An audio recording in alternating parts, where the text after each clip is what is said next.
Hello everyone, it is me Luicine here, and I thought I'd bring you something rather strange and rather unique at the same time.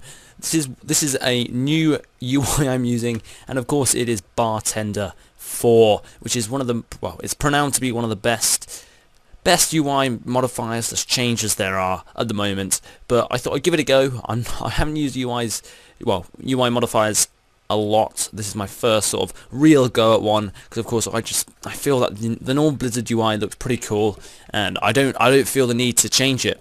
But the good thing about Bartender is you can choose whether you want to keep the normal WoW or Blizzard artwork, or you can just change it to a custom made one. But I decided that I would keep the Blizzard frame, because I just think it looks good, and I changed the Griffin to a lion, as you can see.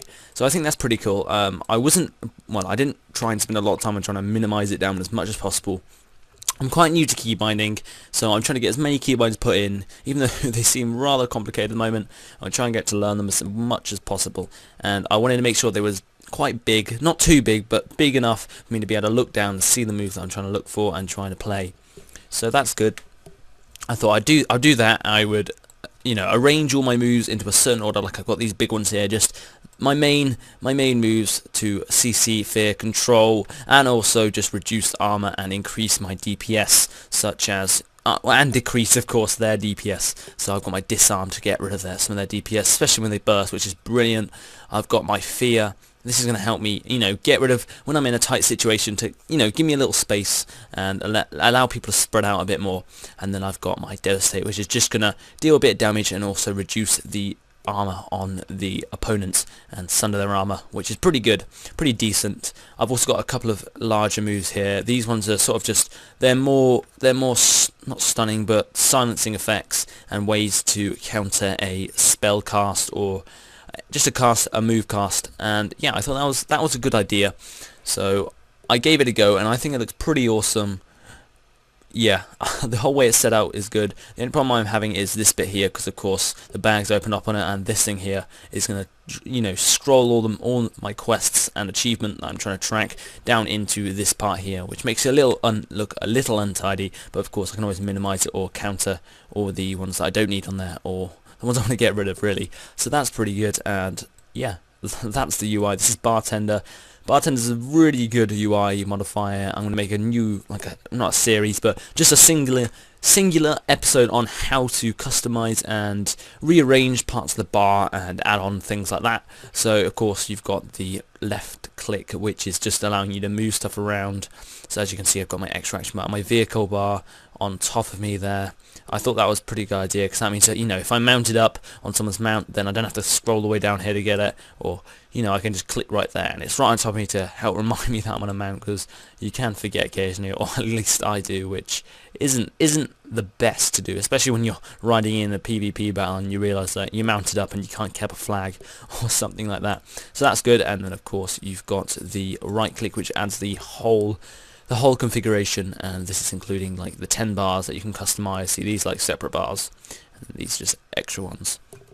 You can make them fade away. In fact, you can make everything on the whole UI fade away. Yeah, you can choose the Blizzard artwork, the reputation bar here, the XP, which I haven't got because of course I'm maxed out, so I don't need it. But of course you can customize this for every character. You can set profile, so you can just smack this one up when you made a new character and you want to go for the basic one that you've already made. So that was really good. I mean, I've completely re-keybinded. I've changed a lot of keybinds, so I'm gonna have to get used to playing this way as well. So that's going to take me a while to get. I've added a few new macros, including the one. So if I put my banner down there and I'm fighting around here, and I want to get a bit of space, but not use my heroic leap, so save all the CDs, I can just go use my shift and then C, like so, and it charges me over here. And as you probably heard, then I'm not very familiar with these keybinds. Sorry, at the moment I've changed the tab now to the nearest enemy and sort of the basics like that. And I'm trying to get as many keybinds put in as possible. I've got my one shot there. I've got my defensive thing, which basically is just gonna buff all my defensive stances and stuff like that. So we've buffed Rallying Cry. Sorry, not Rallying Cry. Last Stand. And where's the other one? We've buffed I think we put a banner down, didn't we? Oh, wait, it does put a banner down, but of course I'm too late now. I've clicked away. So that was a bit odd, and of course it shares a CD, so you have to watch that one as well. But in fact, I'm going to change that now. So if we go onto macros and what's that one? /Neil for the Firelands run. So here it is, and we'll change that to Rallying Cry. Oh, rallying, is that how they spell it? Yep, and cry. So there we have saved that now, and that is pretty decent. I've moved my bar up here, and of course the battleground timers and stuff like that is still accessible. You can still see it there. It's not covering anything, and I thought that would be a nice place to sort of, rather than dragging down the bottom here, you can sort of lift up there, or you can click escape, of course. But the main thing is that I've tried to spread it all out a bit, change the sides, and main thing I like about this whole new UI is that I can customize a certain bar to be a certain size, so I can make these moves stand out, and these ones not so big of a deal, but of course my main ones like this, and this. I've got a nice action bar full of easy to use and easy to see buttons and moves, so that is brilliant. So if you want to see a tutorial on this, then I will try and get one up, and of course just to try and support me on my way, just leave a comment and a like, and then I'll realise that, you know, you guys like this and you want me to make a tutorial on how to use Bartender. So I'll do my best, and I will try and set it out as this and show you how to get these bigger bars and the smaller ones, and how to customize it around a certain place, and also maybe use a bit of the add-on move anything with it, just to make it look even neater than it does. And yes, that's all really. So I hope you enjoyed this episode, this very short one. Actually, I don't know, it seems like it's been a while, but we'll see when the video is rendering. So I hope you enjoy it, guys. That is just my new Bartender setup. Cheers guys, goodbye.